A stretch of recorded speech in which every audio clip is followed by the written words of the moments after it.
Welcome back to a team game. It's a fan team game actually. And it's an island map. Check this out. Now this is an interesting map right here. This is a this is a map where you have to fight or die because there's only 2 iron deposits in each area. There's only 15,000 iron because there's one that gives 10,000 here, and this one gives 5,000, right? So it's 15,000 iron total. And then you have these islands which only give 5,000,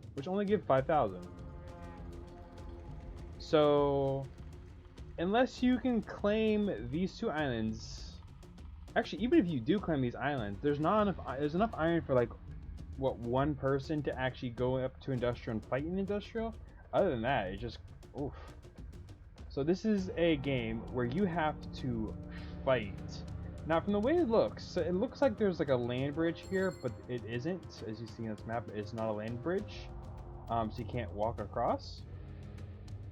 And right here, so this is a game mode where you have to get to medieval, but you're stuck in medieval essentially. Like once you get medieval, you're stuck in medieval. That's it. You're done. You don't go into industrial. And it looks like there's also, and because of how small these islands are, oftentimes there is a lot of wild animals because you only get, you're only given a certain amount of space. So wild animals are rampant on these small little pockets that exist. As there's a boar right here. Okay, so again, for these island maps, you have to like strip it of resources as quick as possible, but you also want to conserve resources. So basically, you have to rely on fishing for food. You should not build a like right here, Crazy did. He built a poultry farm.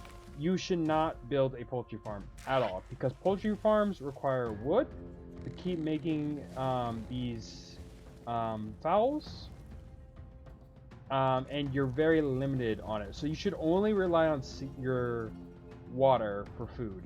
That is like a must. Only the sea should give you food, and then you should take all your workers off of food and put them onto gathering anything you can, literally anything you can. And then the next step should be expansion as fast as possible. As you see, both enemy teams landed on this island. They know it.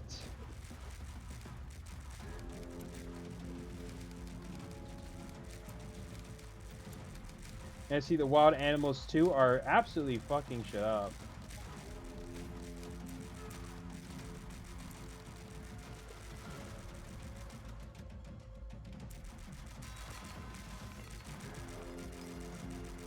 The wild animals are definitely like absolutely fucking shit up.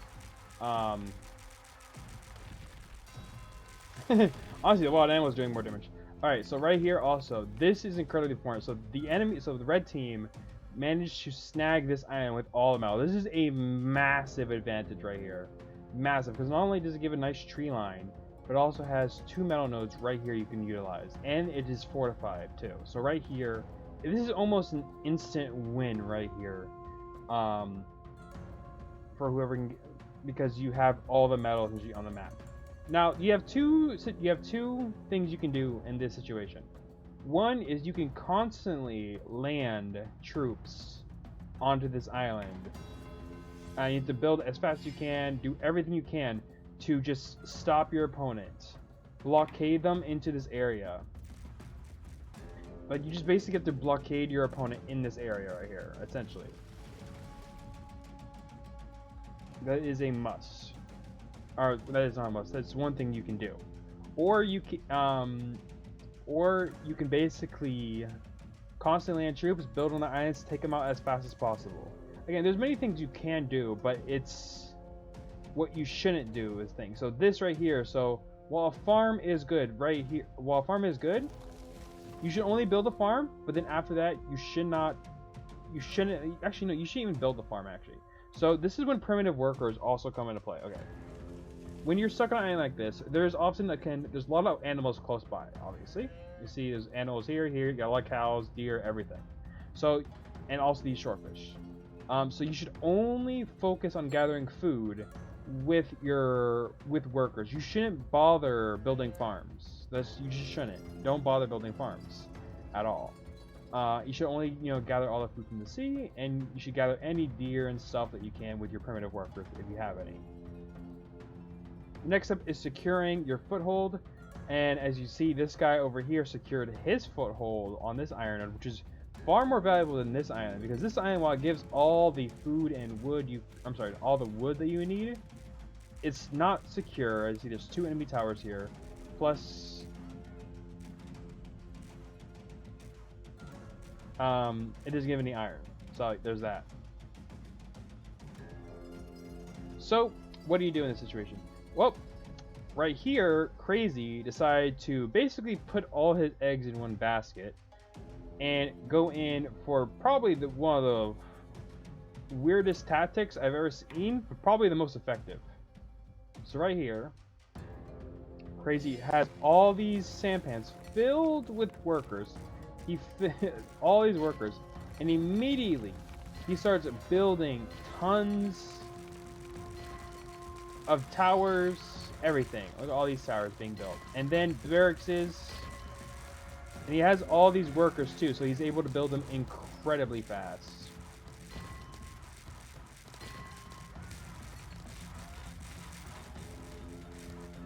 And because the enemy didn't think, oh, they're going to land on the shores, they didn't have any defenses.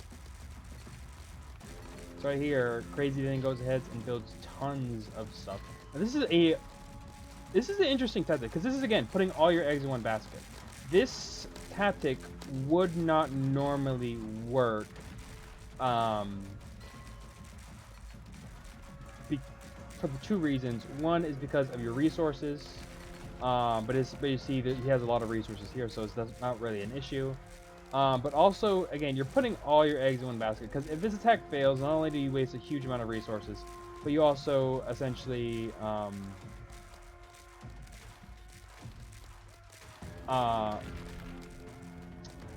you just lose all these workers, you lose all the resources, and next time you won't get a second chance. Essentially, you will not get a second chance of this.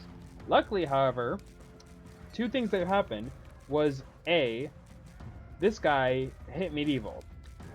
He just hit medieval. You are at your weakest element when you hit medieval.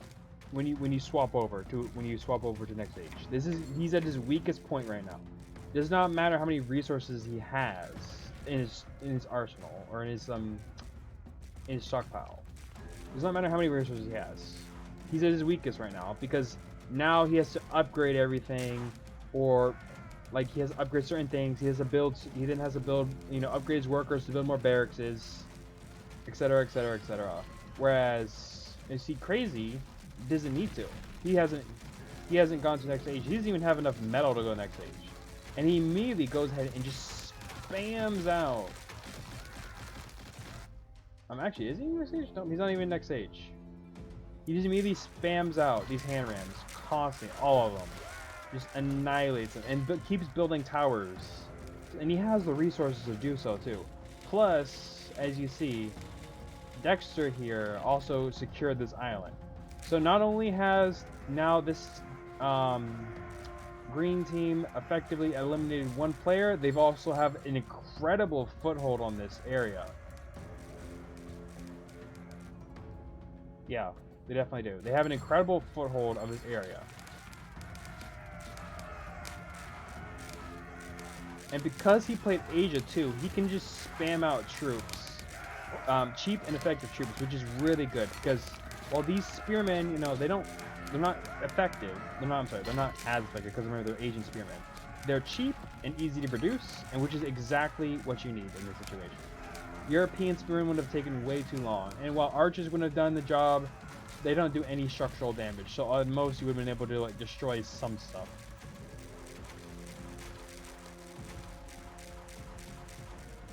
Meanwhile, all these hand rams are going. Now, here's the thing. A lot of people, okay, a lot of ranked players shit on hand rams because of how expensive they are. And yes, hand rams are expensive, but if you know how to use them properly, they can be incredible fighting force. Like, they are incredible fighting force if you can use them effectively.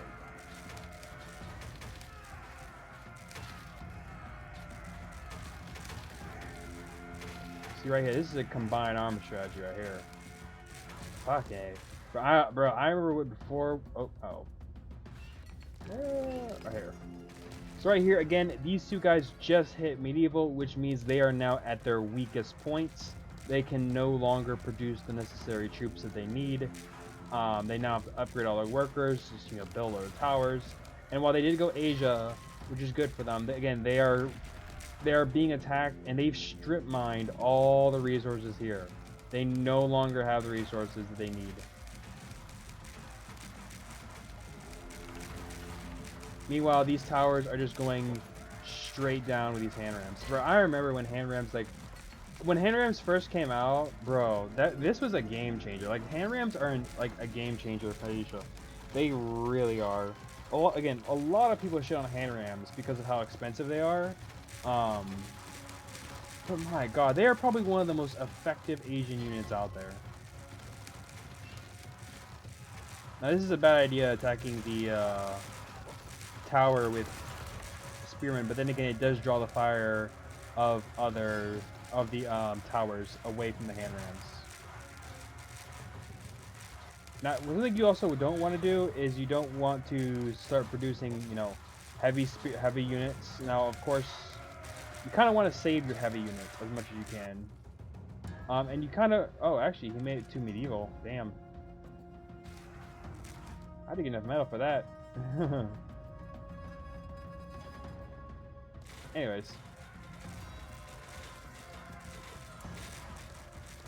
Yeah, if this was an extended map, East Asia definitely would have been the country to go down. So these guys were smart as they went East Asia.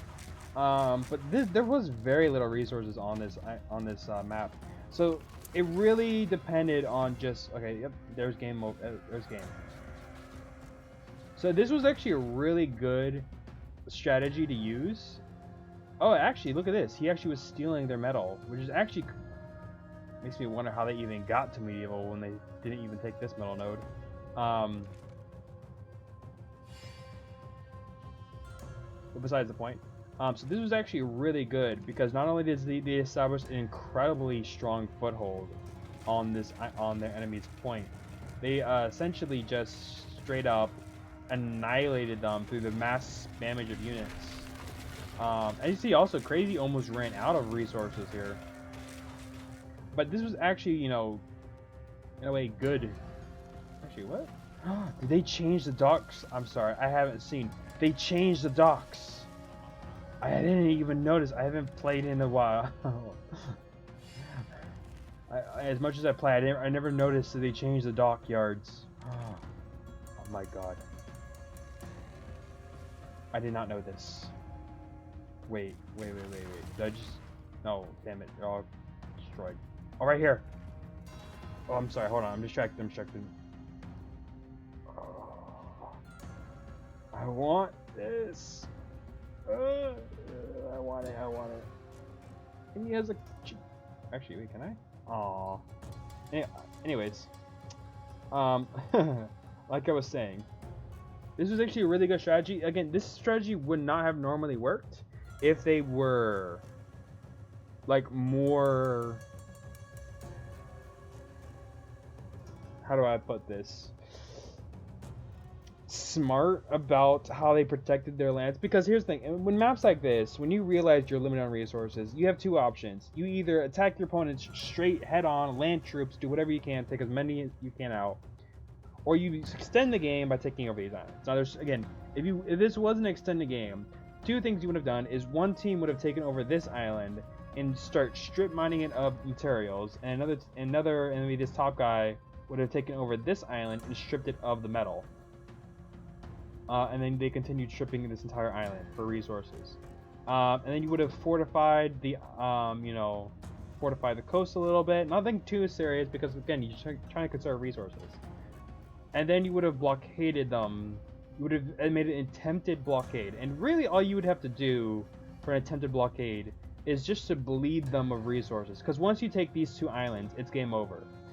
There is no coming back. No coming back. So literally, like bleeding them of resources would have been also an effective strategy.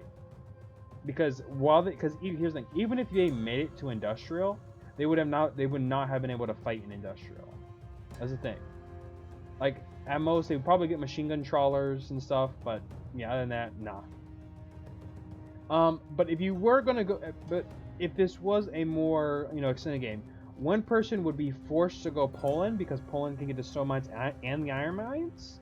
One person, I guess, and the rest would have to go China or Japan, maybe. Yeah, one would definitely have to go China for the fishing ships, because the fishing ships were not only cheap, but they can also just be spammed out and just ramming the dogs head on. And the other player would have to go Japan for the actual naval force that would be required to fight this. So it would be Poland, Japan, and China. Those would be the 3 main countries you would have to choose from. Of course, all of them could have just, you could have decided other things, but yeah, that's basically what it was. It boiled down to. And actually, I just realized there's a boar right on this little island. It's like a nipple. There's a boar right here too. It's like a boar butt. How come they put so much effort into this boar? I just realized this. Look at the effort they put into this boar. They made the tail move, the ears move. What the fuck? Hold on. I'm getting distracted in this episode.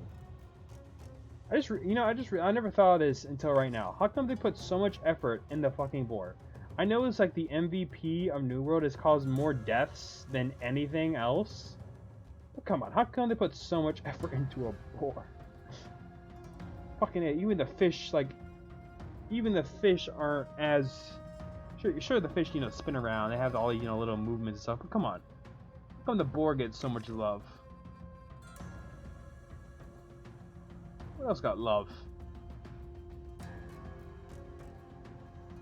Even the small fish didn't even get as much love. It's just fish spinning in circles. Hold on, what else? I'm sorry guys, I'm getting distracted. This, even the alligator didn't get as much. It's just looking back and forth. The deer, look, the deer gets little ear wiggles. I just realized, how come the deer gets little ear wiggles? I'm putting it way too. I'm sorry guys, I'm getting distracted. Hold on, let me look at the cow then. Look at this. How come they put so much effort in the animals, these wild animals? Wait, does this tail move? Yes, it does. The deer's tail moves. How come they put so much effort into the wild animals? Ugh. Yeah, like I get it, you kind of want it, but come on, you shouldn't have put this much effort, especially when there's things that fucking break the game. Especially since the wall glitch still hasn't been fixed. Ugh. Even the fishing boat doesn't even get as much love. Look at this. Sure, it gets little paddle moves, but that's it. It's like a derp.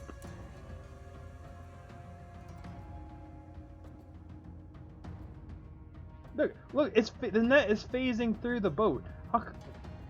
How come the board doesn't phase through anything, and yet for some reason the net phases through the boat? Does it phase through this boat too? Okay, it doesn't phase through this boat, but in the East Asian boat it phases through. Anyways.